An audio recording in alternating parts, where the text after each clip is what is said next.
Tmavým lesom znova prechádzam, hľadám ukrytie, nemá ženu. Hladné červy skôr lezu, pamätám si tú smutnú brezu. V diaľke na kopci chalupa stojí, z komína sa dymí, svetlo svieti. Pôjdem dnu, ticho prázdnota, rozbité zrkadlo, v ňom vidím sa. Z cesty som zišiel a tu nájdem smrť, zasiahlo to moje telo ľadová smršť. Výčitky ma trízia, krv na rukách, je to lepšie ako život v vnukách. Vietor mi šepka, že lesy ma skryjú, vlci sú bratia, so mnou bijú. Sovi strážia lesnú cestu, nevyhne sa niekto dobrý trestu. Už prešla ďalšia zima, stále tu bývam, ako stará jabloň, konáre ohýba. Vietor v kuse fúka, stromy sa už búria, sivé vločky z neba a ja smutný z teba.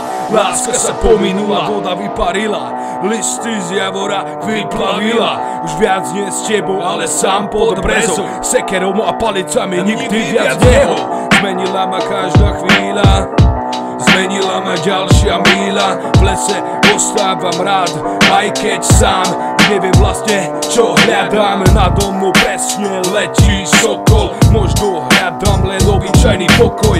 Ak ho nenájdem v lesnom dome, nájdem ho aspoň v tmavom hrobe. Ale pochybujem, keď to so mnou sekne, uvidíme sa všetci pekne v pekle. Dovtedy tráp sa na skurvenej zemi, alebo si zahraj na harfe v nebi. Rozhodol si sa, už nie je cesty späť, už nie je cesty späť, už nie je cesty späť. V opustenej izbe iba svieca ti horí, pripravený si na stretnutie s ním. Veľa ľudí, aj zvierat sa ho bojí, večeru do síta popíjal veľa vín. Pripravené pero, no píše prstom, tvoje telo prechádza ohnivým prstom. Si obyčajný človek z ľudu, práve si podpísal s diablom zmluvu. S diablom zmluvu.